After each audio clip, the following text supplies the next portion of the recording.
Welcome to Mad Money. Welcome to Cramer America. I'll be my friends. I'm just trying to make you a little money. My job is not just to educate, but to teach and entertain. So call me at 1-800-743-CNBC. Tweet me at Jim Cramer. So the big bad bill, a.k.a. one big beautiful bill, has passed the House, headed to the Senate. And all I can say is, enough already. We all know it's driven up interest rates. No one seriously claims this plump, pulchritudinous legislation cuts the deficit. So it's also no surprise that the market didn't do much today, with the Dow dipping 1.4%. 1.4 points. The S&P edging down 0.04%, and the Nasdaq actually gaining 0.28%. That's what happens when you go out with a bang of banter and exit whimper of windbags. In fact, this bill's ultimate passage was so obvious that even the bond market didn't bother to recoil. Interest rates actually did the unthinkable. They went down. And if anyone in the House even bothered to read the bill instead of just seeing how much their constituents could beg from it, they would have realized that there are many pro-growth provisions in here. We only talk about the SALT deductions, Medicaid cuts, but there are things in this bill that should entice businesses to spend fortunes, while families will be able to put money away for newborns. This is a super-de-duper stimulus package. Maybe it'll help our country grow its way out of our balance sheet worries, but maybe not. At all times like this, though, when some huge, ugly event is at last over, I like to survey the battlefield and see who actually advanced from our trench through no man's land all the way to the enemy's trench. I try to imagine it's the first day of the Psalm and see who got across. Weirdly, when I looked, I was shocked to find really a couple of companies, but really only one major company nobody's talking about, braved the machine guns, avoided the sheets of steel, and cut through line after line of barbed wire to come through unscathed, or maybe even stronger. And that company? GE Vernova. That's right, the one-time red-headed stepchild of the old General Electric before it was spun off as its own entity.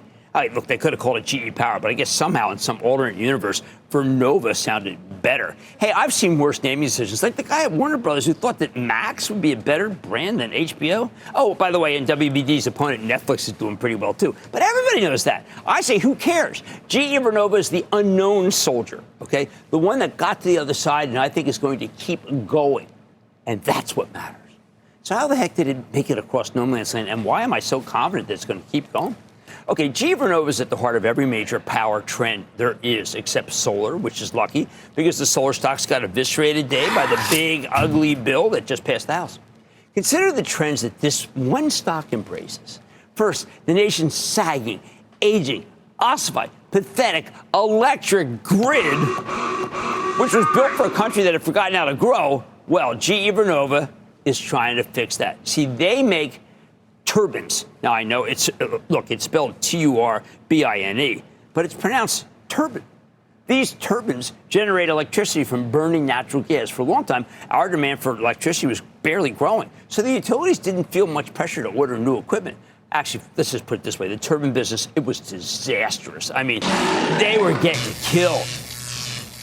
And it really just amounted to a servicing enterprise. Then one day, Jensen Huang's NVIDIA created a semiconductor monster that says, feed me, while it produces knowledge. It's a generative intelligence machine that eats more electricity than anything ever come out of Silicon Valley, times 10. When you hear data center, you should be thinking it's synonymous with the turbines needed to keep the lights on. These things are insatiable. Let's hope the Little Shop of Horrors metaphor doesn't only go so far. There's a very good chance that the hyperscaler data centers, Google, Amazon, Meta, CoreWeave, power guzzlers all, get their electricity by burning natural gas with GE Vernova's vast engines. And in the future, they might be buying from nuclear plants that's also, of course, run on this company's technology. So how do we not know of this gem of a business before? Simple, because it almost didn't happen. GE's power division was a cast-off when the brilliant Larry Culp took over as CEO and decided to break up the entire company. In my many meetings with Larry, he'd always promised me that one day this division would stand on its own. I always chided him that he should just cut his losses. Visionary that I am. And then the data center came along. Suddenly, our nation's stagnant demand for electricity started growing at a 5% clip. Oh, my. Buy. And so, of course, to GE Vernova, which had been living hand to mouth, and it now has more orders than it can handle. It's just an incredible transformation. I guess Larry got the last laugh. That's trend number one. Trend number two, these monsters can cost up to $50 million. If you have a trade surplus with our great nation and you would want to make nice with our government, you used to do it by picking up some planes from Boeing. Even the smaller 737 MAX goes for about 55 mil. Yeah, a throw. Right now, the world is shaking at President Trump's edict that our trading partners better pay up or suffer the consequences. Now, if you don't need planes, you got something else you can buy. GE Vernova turbines. Given that the president wants these countries to build data centers, it's an easy call to order some turbines. That way, they can say that they're shrinking the trade surplus pronto. Two trends. Okay, not enough for you? Did you see the other day that TVA, yes, the old Tennessee Valley Authority, submitted the nation's first construction permit application to build a small modular nuclear reactor? And who has that contract? The only company in America that can build nuclear power at scale, GE Vernova.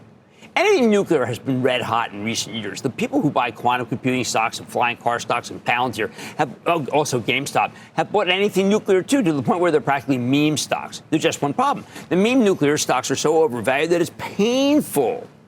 The House of Pain. But not GE Vernova. It's a real company. How refreshing. That was easy. In the old days, when I was a hedge fund manager and I saw a stock like this, I wouldn't even bother examining it. I might not even care that it's going to do 36 to 37 billion in revenue, 2.2 to 2.5 billion dollars in free cash flow. I just try to figure out how big the opportunity might be and then work backwards.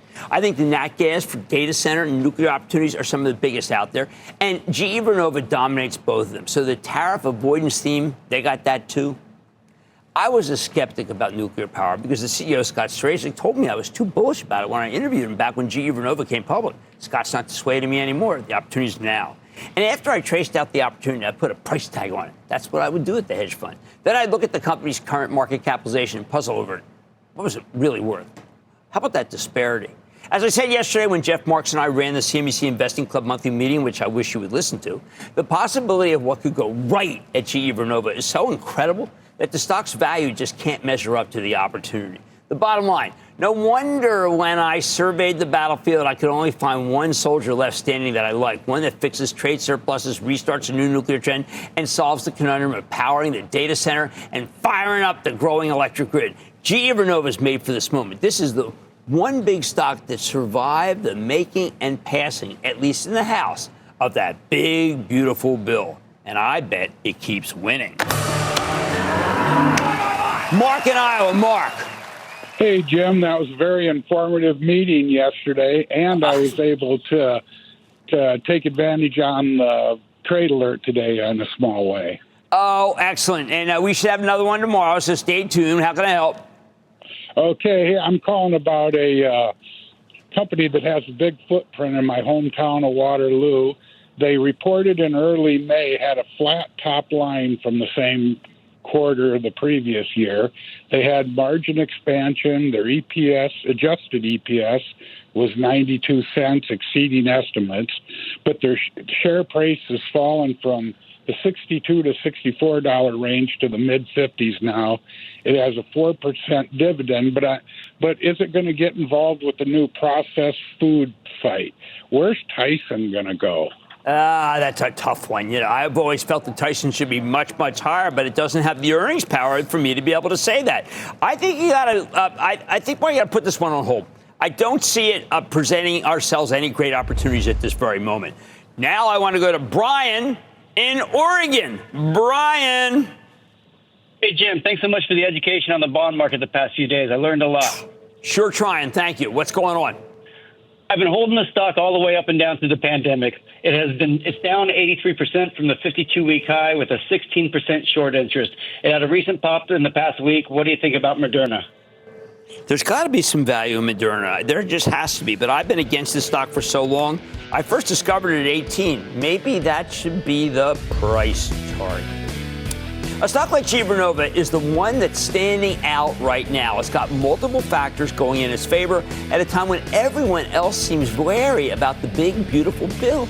Well, man, money tonight, Williams-Sonoma took a dive today despite an earnings beat. I got the CEO to hear if this pullback could be a great time to buy. Then could Live Nation be music to your money's ears? I'm seeing if you should have a front row seat to the stock. And later, from aging to GLP-1s, I'm getting looks at the medical space with cardiologist and author Dr. Eric Topol. So stay with Cramer.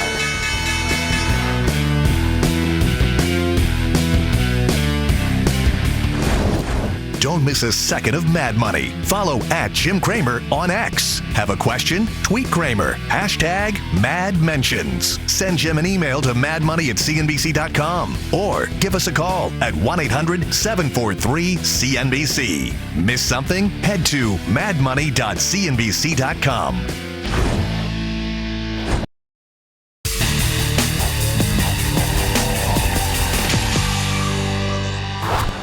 What a wild day for the stock of Williams-Sonoma, the home goods retailer, also known as Pottery Barn West Elm. This morning, Williams-Sonoma reported what I know is a good quarter, but because their gross margin came in a tad light, stock got hammered.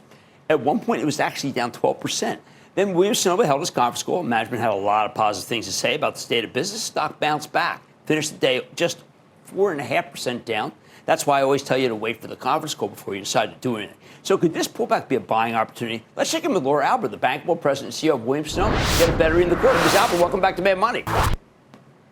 Thanks for having me, Jim. Okay, so Laura, I want to start with something that's a little different from the way I normally would with a company that's known as a home goods furniture company. You have something called Bottle Rock that's coming up this weekend. This has gone on since 2013. Last year, 120,000 people there. This tells me, this is what I think of now of the new way that you're positioning Williams-Sonoma. Tell us about Bottle Rock. Well, it's an amazing weekend, and I wish that everybody could enjoy it. You can definitely come onto our social channels and see what we're doing. But what we have is a 3-day music festival in Napa where we actually are hosting the culinary stage. And so we put together combinations of people, celebrities, rock stars, athletes, with your favorite chefs who happen to be our partners. And this year we have people like Trisha Yearwood on our stage and Bobby Flay and Morimoto. And they're right there, and they're talking about what they're doing. And in many cases, they're talking about the food you can actually buy in the Williams-Sonoma store and how they've created it. Well, to me, it says what Williams-Sonoma is not a furniture company, and that's a misnomer. What it is a company that is trying to think about the future, which also includes what your home should look like, but also what your food should be, what your holiday should be, which is why I thought it was a little ridiculous that it all came down today to a couple of points of gross margin, which were actually temporal. I think that you're going to solve the problems that may have caused that, which include the tariff, and you've already mitigated a great deal. Yeah, I think you got to remember, too, from 2019 to today, we more than doubled our operating margin. And we, this year, are guiding to basically flat to last year with the tariffs in there. And that really points to the power of our operating model, our multi-channel platform, and our sourcing structure that allows us to go direct to vendors and give the customer incredible value. But also, it gives us flexibility when things change and we have to move goods. We can do that better than most people. Well, you also had beat estimates of different divisions. It actually kind of an insane beat in Pottery Barn. Pottery Barn kids. I mean, these are just the biggest beats I've seen you. Williams-Sonoma up 8.1%. I mean, how are you able to make these tremendous leaps versus what the analysts are looking for? I think you said it earlier. You know, people love their homes.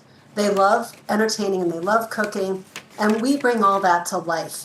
And what we've been doing, our return to growth posture, is all about innovation and more innovation. And it's Bottle Rock every day at Williams-Sonoma, and that we're bringing this excitement and these stories to life in our stores. And people come in and, you know, your mind might be elsewhere, and you come in, and when we're doing a great job, it should take you away. Right now, if you go into Pottery Barn, you'll see the most amazing coastal product. Everything you need and don't need that you want to make your house more summery. And that is, it's inspiring, you know, and that's what we try to do every season, bringing in this newness and then coupling it with very strong collaborations, which drives new customers in. And then, you know, we have our other growth strategies on top of our brands that extend them, including our B2B business, which is an extender for all of our brands. I love that business. I love the business of getting these hotels. But you really are in a category of one. Now, I am remiss. I mentioned today to our office, which, as you know, is filled with young people. You know who we are. I said, okay, what the heck is this Love Shack Fancy? This is, I mean, like, I look like I really did belong in Sunrise Senior Living when I said that. This is what everyone is talking about. Well, here's the good news, Jim. You are wearing the Love Shack Fancy color today, which is pink.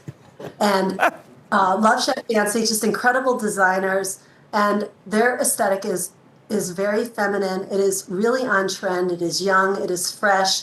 And it's really selling. It sold really well in our Pottery Barn Kids and teen businesses. And we're seeing great success in Pottery Barn now. So how about these, when we talk about, I don't want to go over, this hospitality space is huge. I'm talking about St. Regis, Auberge, Westin, so many of these. In the time since we've been talking, this is a list. And then Tulane. I mean, you are now doing things that no one else is doing. I don't even know who's up for these contracts besides you.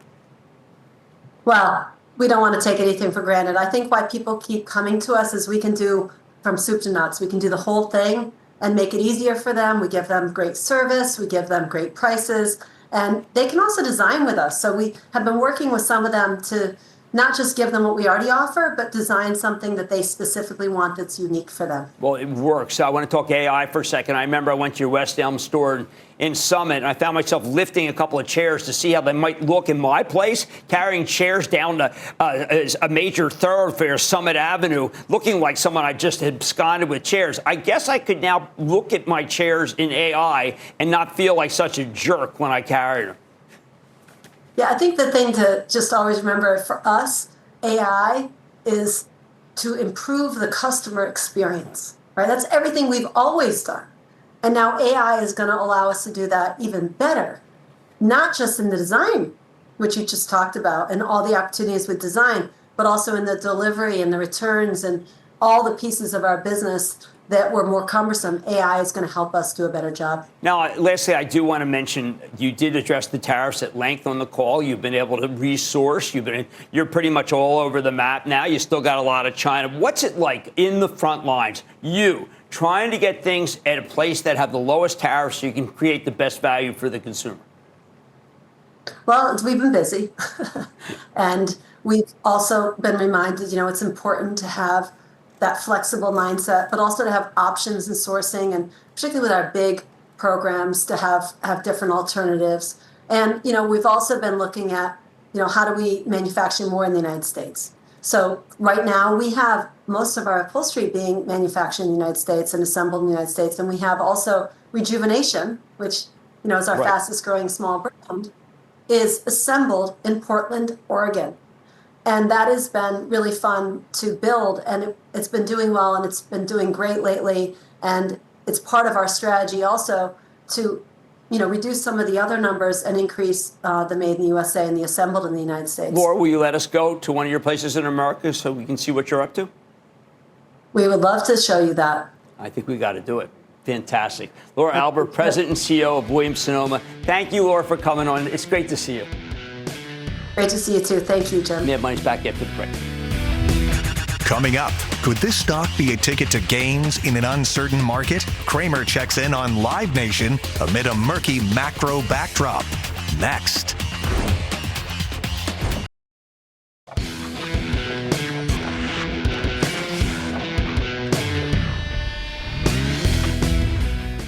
As you know, it's a pretty tricky market, isn't it? Even though we've rebounded hard from April's lows, yesterday reminds us that it doesn't take much to crush the average, doesn't it? The future's a little murky, the bond market's hostile, so we need to rethink what can work in this environment, like I said at the top of the show. That's why I want to revisit some of my long-term favorites to make sure they can keep winning. Which brings me to Live Nation. Bye. Yep, Live Nation Entertainment, the live entertainment company comprised of a core concert production business that also owns a bunch of venues and Ticketmaster and an unappreciated advertising business. This is a stock that I've liked for a long, long time, and it's been a huge winner over the years, really well managed. That includes, by the way, a 41% gain over the past 12 months, trouncing the S&P 500's 10% gain. We last checked in on Live Nation about 6 months ago, speaking to CEO Michael Rapino in one of these venues in Brooklyn. Beautiful theater, redone. Oh, he told a great story explaining that consumers are prioritizing live music, driving incredible demand for concerts and shows, and stressing that his company's become a key partner for artists now that they make the bulk of their money from touring rather than selling music. Now, if you bought the stock back then, you're up 11%. S&P's down 2%. But given everything that's happened this year, there are some pretty clear reasons why you might worry about Live Nation in this environment. Let's say if the consumers cut back on discretionary spending, that can't be good for selling concert tickets, could it be? Just with the price these days? And that's why the stock plunged from 157 at its highs in February to around 112 at its lows in March. Now it's rebounded from there, but quickly revisited those lows after the Liberation Day tariff announcements in early April. Since then, Live Nation's made a comeback along with the rest of the market, climbing back to the mid-140s today. But did it deserve that kind of bounce? Well, let's look at the numbers. Live Nation reported at the beginning of the month in the heart of earnings season, so it's worth circling back to see what the numbers can tell us. Their revenue was down 11% year over year, weaker than expected, but their operating income was substantially better than expected, and that's despite a significant currency hit. Live Nation said this was the, quote, best ever first quarter for their core concerts business, although the concert revenue was down 14%. They had record first quarter adjusted operating income of $7 million when Wall Street was looking for a $104 million loss. Management said they've seen, quote, substantial growth in international markets, most notably Latin America and Asia Pacific. That sounds good to me. Of course, Live Nation is indeed a seasonal business. It makes most of its money during what it calls the summer concert season. So what we really care about is the story management told about the future. It's always the future. And they seem to be in good shape heading into the most important time of the year. As CEO Michael Rapino put it, quote, 2025 is shaping up to be an historic year for live music, with a strong start having us on track to deliver double-digit growth in operating income, end quote. He goes on to say, quote, as more artists tour the world, fan demand is reaching new heights across ticket sales, show attendance, and on-site spending. Ticket sales are pacing well ahead of last year, with deferred revenue for both concerts and ticketing at record levels, end quote. Sounds good to me. Meanwhile, Live Nation has been acquiring or taking control of many venues. Well, I like this. Company expects that the number of fans attending shows in its operating venues will be up double digits this year. That's nice. Looking a bit in the future, they plan to open at least 20 large venues across the globe over the course of the next years. Large means stadium-sized or similar, because there's just that much demand for concerts. Very few companies have that kind of demand right now. On the conference call Q&A session, the analysts really pressed management about the state of demand for both concert goers and advertisers. But Rapino was emphatic that the company hasn't seen any weakness at all to date, including with the slate of concerts that just opened for sale in April for everybody from Lady Gaga to Mumford & Sons. As Rapino put it, quote, we haven't seen a consumer pull back in any genre, pub, theater, stadium, amphitheater. We haven't seen it at all happen yet, end quote. And Live Nation's advertising division is doing well, too. In fact, 80% of its sponsorship business is already contracted for the year. The stock jumped nearly 2% the next day in response, and now it's up 10% since the quarter, even after giving back a bit of ground this week like many other stocks. I think the stocks deserve to roar because if the main question for Live Nation was whether the softer economy would start impacting their business, well, the answer, at least as 3 weeks ago, was an emphatic no. And that's why I think the stock still very much works in this environment. Beyond that encouraging update about how the business is holding up, I come back to the core reason why I like Live Nation. It's a secular growth winner, thanks to major structural changes to the music industry over the past decade. For decades, musicians spent most of their money selling records or cassette, tapes, CDs. Then we went digital, and for a while they could make big money selling their songs online. But with the rise of music streaming platforms like Spotify, they're making much less money from music sales, which means most of the revenue comes from concerts. And look, the demand for live music is clearly there for consumers. We know this. I think Live Nation is the best way to play this theme, and the company continues to grow its share of the concert industry as it builds or acquires more and more venues. It's the best way to play any music. It may be the best way to play any entertainment. There are certainly some things that could potentially derail it, though. If we start to see, say, a market rise in unemployment rate or real pullback in consumer spending, not just a downturn in consumer sentiment, but a noteworthy decline in actual spending, then Live Nation stock would get hit. But we haven't seen anything like that today. You also have to keep an eye on regulatory risk with Live Nation because this business is so good. There are legitimate antitrust concerns. Biden's Justice Department tried to break the company up because they thought it was anti-competitive for a huge venue owner to also own Ticketmaster. I will say this, Ticketmaster service fees are pretty darn high. But that's what makes this a great environment. And with the Trump's antitrust guys taking over, I'm much less concerned about a crackdown on Live Nation. Here's the bottom line. In this tricky market, and it's important to check in on even the best stories because you have to make sure that they still work in a brand new environment. And when it comes to Live Nation Entertainment, I still think we've got a big-time winner on our hands. Let's go to Joe in Florida. Joe. Booyah, Jim. This is Joe from Ocean Village in Fort Pierce, Florida. Good to have you on the show, My question Joe. is, I'm 83 years old, and last week I sold my largest holding, which is AT&T, because I had a nice profit. I didn't want to lose it. I bought 4.2% CDs instead for the safety factor. Do you think that was a wise move or a bad move? Well, first, we don't want to second guess. I happen to, but I will tell you, because they got to tell the truth. I came out this morning very much in favor of AT&T because of that 4% yield. But there's lots of other 4% yielders around these days, and it's not. Look, your age, you're young. Okay, you got to keep thinking that we're going to live and don't bet against ourselves. So I think that you could go and maybe new money, put it back in stocks. Don't put it in CDs, because I think you deserve some upside. Let's go to Chris in California. Chris. Hey, Jim, how's it going? Not bad, Chris. How about you? I'm doing great. I'm a 19-year-old investor. I've been investing for about 2 years now, and I've just recently started watching the show, and I wish I found it sooner, because I've been loving it. I've learned so much, and you make learning about investing so fun. But I just really enjoy it. Thank you, Chris. It just makes me so happy to hear that. I want people to invest early. You got your whole life ahead of you. You got the power of compounding. Exactly. You can really make some big money. Absolutely. Let's go to work. All right. The stock I got for you today, it's in that 15 PE ratio. I see a big long-term growth opportunity with it. Just in the last month, it's up near 20%. Jim, I'm talking about Uber. What are we thinking? I'm thinking that even though Uber is up 45% for the year, you ain't seen nothing yet. I think the stock can go much higher over multiple years. And congratulations at 19 putting money to work. I'm going to tell you something. You're going to make a ton of money. And that's how it should be, because you're tough. You're investing right now. You're not just spending your darn fool head off. I like that. All right, between consumer demand, venue acquisitions, and a positive outlook from management itself, I think Live Nation, Michael Rapino, they're proven winners. Much more Mad Money ahead, including my check-in with Dr. Eric Topol on the latest headlines in healthcare and a secret stock that comes out of it. Plus, I'm giving you a read on the retailers after some recent standout reports, and, of course, your rapid-fire calls, lightning round. Stay with Cramer.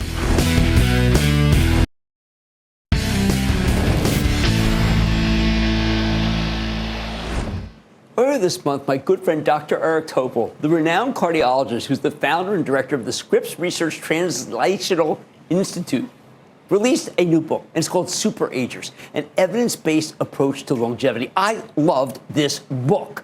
It's a lot of things. It's an overview of some recent breakthroughs in longevity, a how-to guide for people who want to reduce the toll of age-related diseases, and what an entertaining read, full of great anecdotes, but also all hardcore empirical data and candid opinions from the doctor.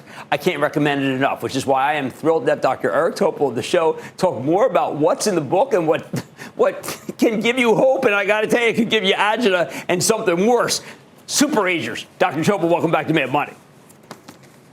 Great to be with you, Jim. All right. Thank you. Doc, I want to start right there. I love this book, and I want people to know right now, what's the number one thing they can do to live longer, and what's the number one thing they can do to cut their life short? Well, we've had this myth that our healthy aging, health span, was very much due to our genes.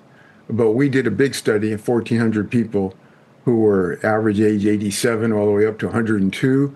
And we did whole genome sequencing, and it wasn't in their genes. So it's really, right now, we can do a big thing about our lifestyle. And if you pay attention to all the critical things that we've learned in lifestyle, you can add 7 to 10 years of healthy aging, which is without the three big diseases: cancer, cardiovascular, and neurodegenerative.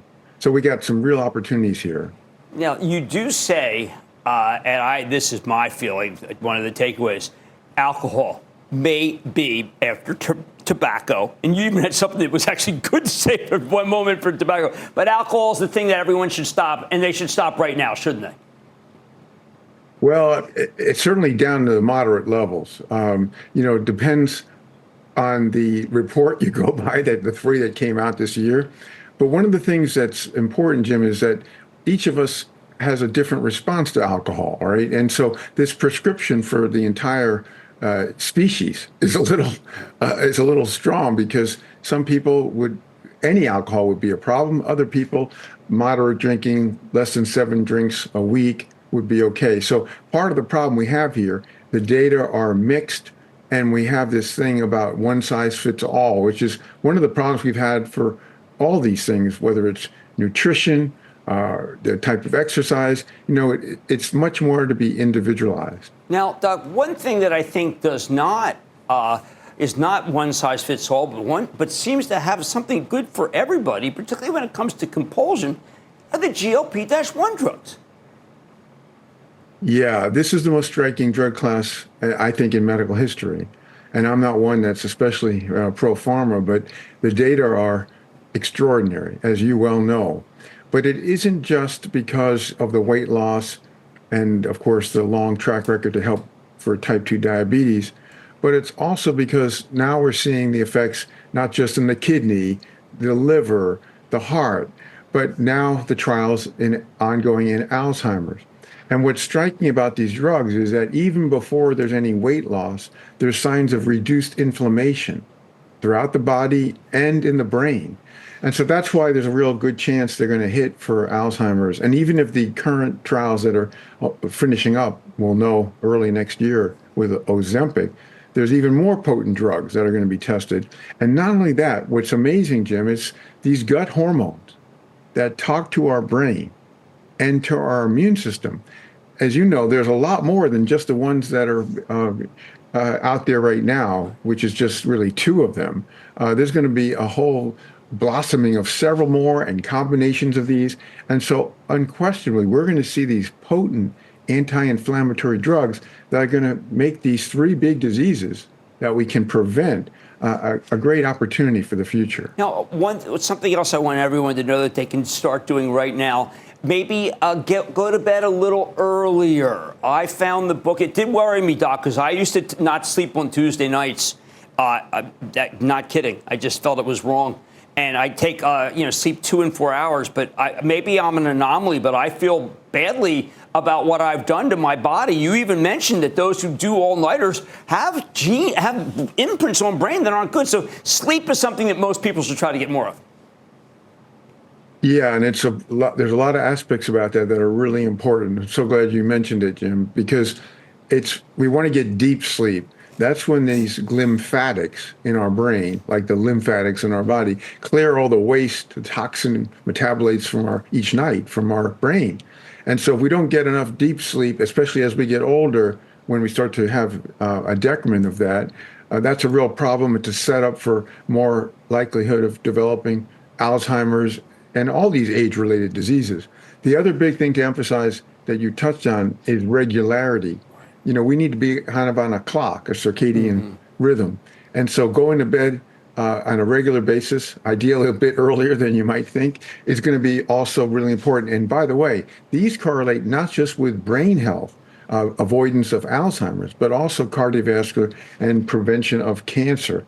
So this is something that I think we've only learned about in recent years, particularly because of this glymphatic clearance of the waste products from our brain. Now, after all of the studies you've done and looked at, and they're all over the place, would you ever suggest that we should have an age limit on the presidency? Well, that's a really good question because, again, it's not that one size fits all. In the book, I present a 98-year-old woman, Lee Rosal, who is extraordinary. And she's this super ager, never been sick in her life. And she is as crisp as you could imagine. We had her at our conference here yesterday at Scripps Research. And she took questions and she is. So could she be a president, 98, totally intact? Incredible. Sure she could. The problem is we don't have enough healthy agers, super agers like her. That's what we got to go after. And we can do that now. And the reason we can do that is because of the convergence of AI, multimodal AI, with all the data layers of each person to be able to say, Jim, back when you were, let's say, 40, 50, in the next 20 years, this is what you have to be on guard for. And then we get all over it in a high gear prevent mode. We have the ability to do that now. Of course, it's never too late, but we're not doing it. And we have never, amazing, all these years of medicine, we talk about prevention, we've never walked the talk, and we have the ability to do that now. Well, I've got to tell you, Doc, this book is going to not save a lot. It's going to make people live much longer if they read it, because it's not just genes, it's your actions. And that was the most important takeaway of this book. Dr. Eric Topol, Scripps Research, and the author of Super Agers, which I regard as a must read. I don't put many books on the show, people. I put this book on the show. Thanks, Doc. Really appreciate it. Oh, thank you so much, Jim. Guys, I don't know. How about adding 5-6 years to your life so you can keep watching me? That much back there from the break. Coming up, Cramer takes your calls, and the sky's the limit. It's a fast-fire lightning round. Next.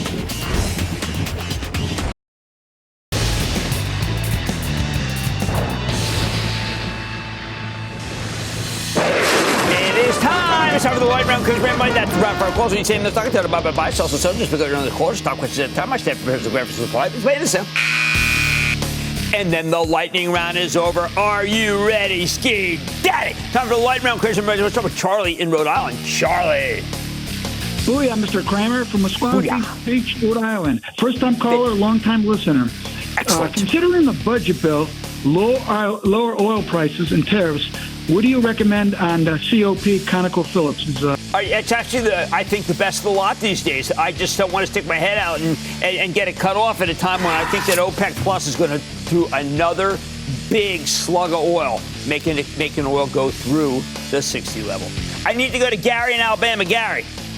Hey, Jim, thanks for taking the call. Look, I bought this stock back in December, and I bought it a little high, so I guess that's on me. But I want to know what you think about this. Should I buy more, hold, or sell Vertiv? Which one?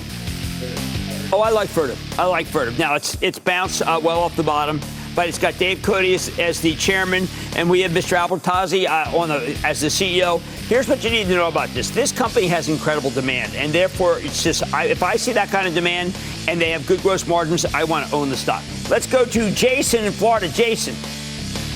Booyah, Jimmy. How you doing? I'm doing well, Jason. How about you? Good. Hey, just a quick shout out to my girlfriend, Kelly, but I'm calling in regards to Medical Properties Trust, MPW. Looks like they're... No, with too much risk. I don't want you and Kelly, the girlfriend. Kelly, the girlfriend. I don't want you and Kelly in there. Don't be fooled. Don't reach for yield. 7%. No. If you need yield, just go buy realty income. Okay. Let's go to Bharat in Florida. Bharat. Hi, Jim. How are you doing today? I am doing well. How about you? I'm 60. I'm fine. I'm 67 years old and retired. I'm a big fan of your show and always make sure to watch it daily. Oh, thank you, man. Please keep watching. I appreciate that. Thank you. Okay, thanks. I remember back in 2019 when you called for a chicken cyclical. I was always wondering I should buy it at current level for my retired portfolio. That one is Nucor. Nucor's a very tough. Let me just go over this for a second. Nucor sells at a price that looks very cheap, but if we have a recession, people keep dumping this stock. I want you to own this for the long term. I think it would be a terrific situation, but don't expect it to turn up anytime soon because so many people think we're going to recession. And thank you for the kind comments. I really appreciate it. And that, ladies and gentlemen, conclusion of the Lightning Round. The Lightning Round is sponsored by Charles Schwab. Coming up, why are some retail names moving higher after earnings while others remain at a standstill? Cramer's revealing why the devil's in the details. Next. Booyah, Jim. Your integrity makes you the booyah saint of Wall Street. Booyah, Jimmy Chill. Booyah, Jimmy Chill. Booyah, Jim. Quadruple. That's a lot of booyahs.